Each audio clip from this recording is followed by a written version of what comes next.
Okay, ladies and gentlemen, welcome to this lecture on Reconstruction. We're specifically going to look on political decisions to bring the United States back together and then how that impacted African Americans from 1865 to 1877.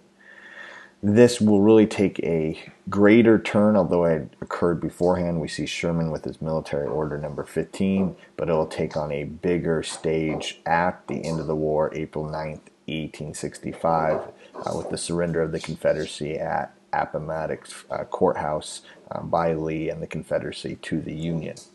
The question becomes, how do you bring the southern states back into the Union while protecting 4 million freed blacks? It's a huge task, and I don't know if there's a right answer, but we'll see some political mismanagement with this. Okay, there are two sections to Reconstruction: presidential Reconstruction by Abraham Lincoln, and then his vice president who took over after Lincoln was assassinated, Johnson.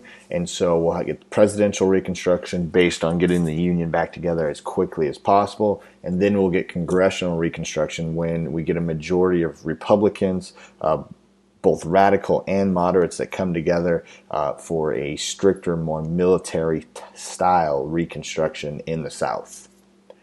And a little deeper into this, you get Lincoln's 10% plan, which involved the 13th Amendment that ended slavery. Johnson's version will be a little bit more lenient, and he is also more pro-South, which will give us the black codes. This will make the Republicans very angry, and we'll get military Reconstruction. Really, military Reconstruction goes till 68 into 1870 when all states come back into the Union. But the military Reconstruction, we get the 14th Amendment, which was citizenship, plus full black suffrage. And to make sure that the South can't take that away, we get the nationwide 15th Amendment that gives suffrage for all citizens, male citizens, I should say. Early to help African Americans post-Civil War, we get the Freedmen's Bureau created in 1865 by Congress, which the whole purpose was to help freed slaves become educated, create skills, gain land, and be able to survive as freedmen in this world. One of the quotes was trying to provide 40 acres and a mule from confiscated land from Confederate plantations or abandoned land, and really effective at first. You know, it helps 200,000 African Americans read, but really the idea of land isn't going to work. Johnson, when he becomes president, basically takes this land back and gives it to the former plantation owners. So the gentleman who gave it to him in the Freedmen's Bureau would later have to go back and say, hey, no, this isn't your land. So it was a great attempt, but not, and we'll see this, it would have to be implemented on such a grand scale that it wasn't. At this time, though, we get a couple groups of people that the South will affectionately know as carpetbaggers, those from the North who packed everything in their suitcases, which were called carpet bags at the time, and came down to the South to basically try to make a profit. And then we get white Southerners who were Republicans, and they were called scallywags. Both highly involved with the Freedmen's Bureau, although not super successful, but a Northern plan to help African Americans early on.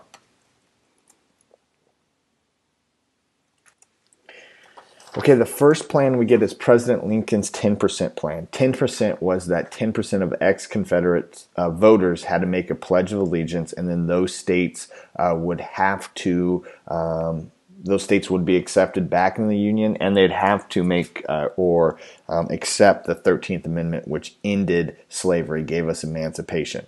Now, the radical Republicans were super concerned about this, and they felt that it was way too lenient and it didn't safeguard the Union gains made in the Civil War. And so they came up with this idea of the Wade-Davis bill. And their theory, or it was called the state suicide theory, was that Confederate states gave up their rights once they left their Union, and they should be punished for this. They believed that there should be military districts, almost provisional government set up by the North, 50% of voters would have to give this pledge, emancipation, and Confederate leaders wouldn't be able to vote. We were really worried about that planter elite coming back into power and going back to the status quo. Many Republicans in the North were. Now, Lincoln, again, wanted the Union to be back to the Union as quickly as possible and did what is called a pocket veto. Basically, he wasn't going to veto it. He was just going to let it die and not do anything with it, and it was just going to go away. And so we get Lincoln's plan, which Johnson will feel firmly or strongly about when he takes office. Now, Johnson will take office after the assassination of Abraham Lincoln on April 15th, 1865. A devastating time in American history. Radical Republicans in the North think this is a Southern conspiracy to keep the war going. It's going to bring animosity between both, but in any cases, we get Andrew Johnson becoming president. Now, when he becomes president, Congress is again in recess, and so he sets his plans for Reconstruction. And basically, he is going to disenfranchise certain Confederate leaders, but then give them a pardon later. So it really doesn't do anything. He's going to follow Lincoln in a lot of ways. You got the repeal secession saying we were wrong to do it. All Confederate debt wouldn't be paid back, which would be kill small businesses who gave all their money, or those who bought bonds in the Confederacy wouldn't get paid back. And so now you have the Southerners even in more poverty, and they had to ratify the 13th Amendment. It should be known that Johnson really didn't want to do that. We have to remember Johnson is from Tennessee. He was pro-Confederacy. This is why he's kind of on the ticket for Lincoln, who was very shrewd politically, because he thought this would help get those Northern Democrats, those Confederate sympathizers in the North on his side when he got reelected in 1864, which it did, which is probably why he thought this guy would never become president and it would be okay. But he does become president, and he follows this plan, and he really thinks it is all about state rights. Leave it up to the state. But the problem is this is going to result in the planter elite taking control of many of these areas, making Republicans furious. And at the same time, in these states, as they shape their constitutions, and whites in these states are shaping their constitutions, we get the creation of black codes, which, okay, we can't have slavery, but we're going to do everything we can to guarantee the stable labor supply that blacks can give us, although they're not going to be slaves. This is when we get the idea of sharecropping. Basically, we'll let you rent some of our plantation land. You give us half of what you produce, and then you take the other half. There's going to be a bunch of different things within these black codes. You have to sign a year contract of labor. You have to show that. If you don't, you can be basically arrested and then put to work on these plantations. You'd have to pay a tax to do anything besides what you did before. And so there's a lot of things trying to take it back to the way it was without bringing up the word slavery. Now, the Republicans' response to this was the Civil Rights Bill of 1866, which is going to give black citizenship, which is a bill. And so to make sure that this is solidified, we're going to get the 14th Amendment, which will give us citizenship for African Americans. Okay, and so Johnson declares the Union back together. This is going to infuriate both radical Republicans, remember those were probably more the abolitionists, but also moderate Republicans who wanted to work with Johnson, but him allowing the black codes to continue and wanting that, not disenfranchising many of the Confederate leaders really put them over the edge.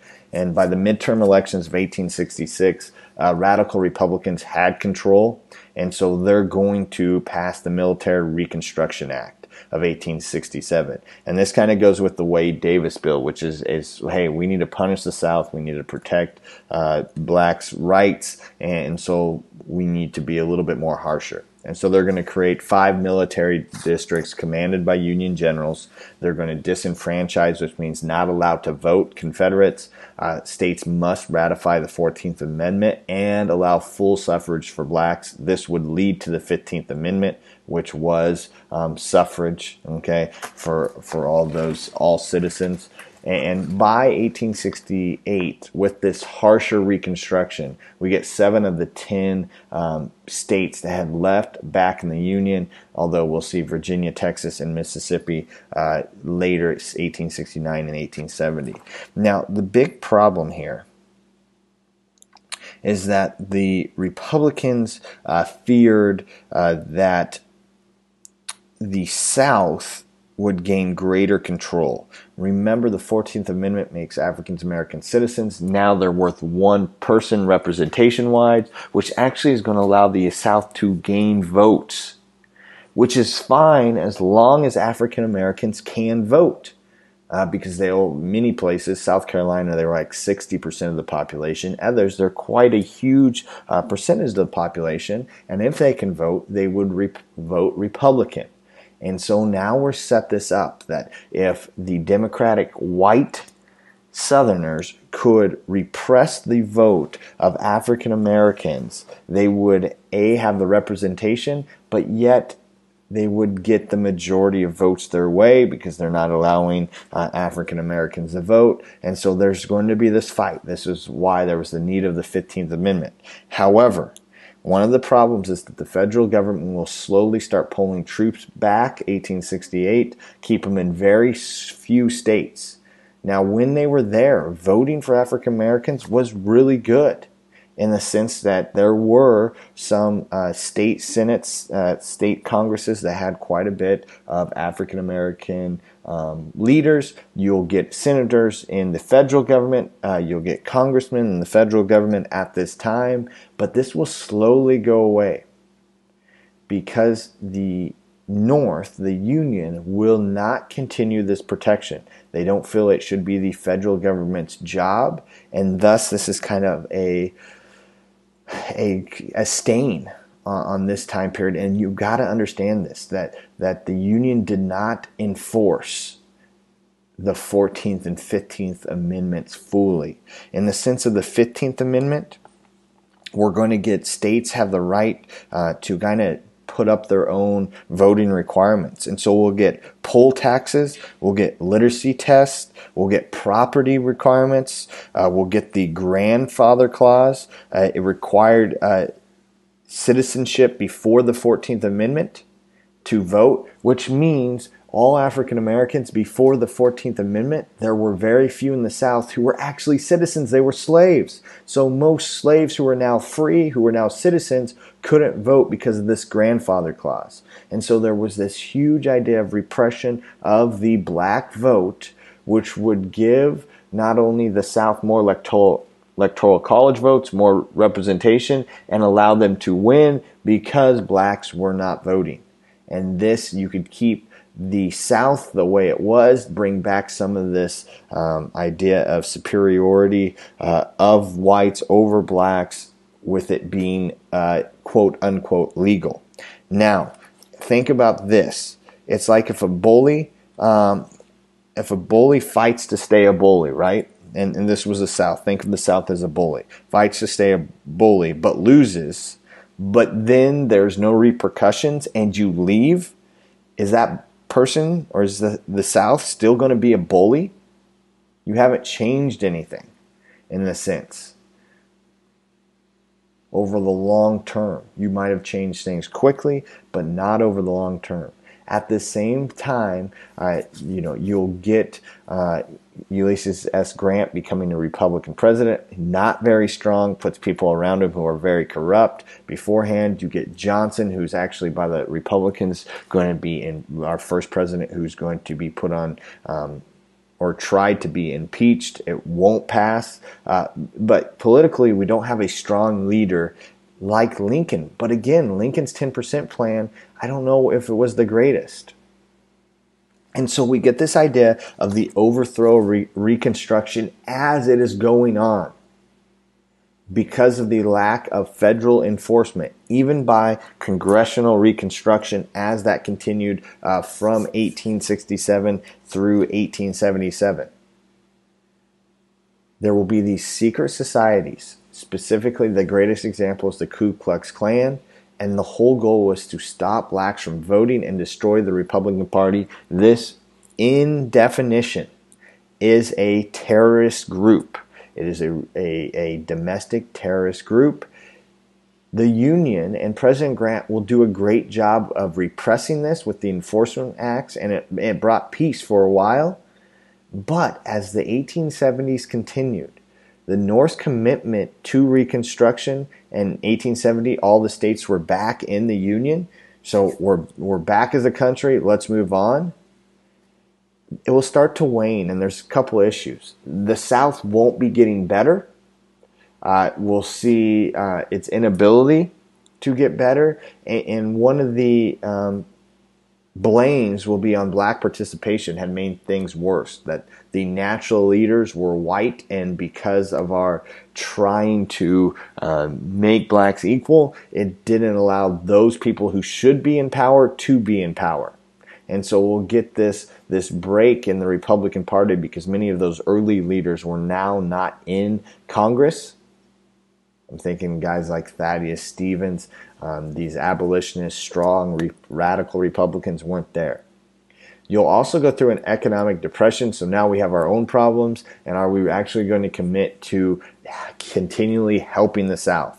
The South should get back on. We passed the 13th, 14th, 15th Amendments. We have the civil rights bills that have been passed. We'll get another one in 1875 for citizenship, or for voting, excuse me. And so now blacks got to make it on their own. This allows for what we all called the Democratic Redeemers at the time to take hold. By the end of Reconstruction, most southern states are back to being Democratic, or a part of the Democrat Party, the white Democrat Party. Republicans who had made such great gains in the African American community will slowly fade away as more and more voting suppression happens. And so this idea of redeemers is to redeem the South from corruption, misgovernment, and northern and black control. And they do a great job. And so these black codes will be replaced with what will become known as the Jim Crow laws that we'll see. Reconstruction, which had been on the downturn, will end with the Compromise of 1877. Rutherford B. Hayes will become president, but there's basically 4 states, 20 electoral college votes that are suspect to some voter fraud, and so it really, we're not sure who wins this election, but with some political backhandling of this, Hayes says, okay, if you let me become president, I'll pull all military leaders or Union military out of the South, allowing the Democrats to take full control. I'll also bring a Democrat into my cabinet, and a Southern Democrat, and so this officially ends Reconstruction. And so this is kind of the overview of it, and we need to dive in why this is such a problem in class tomorrow and Friday. Have a wonderful day.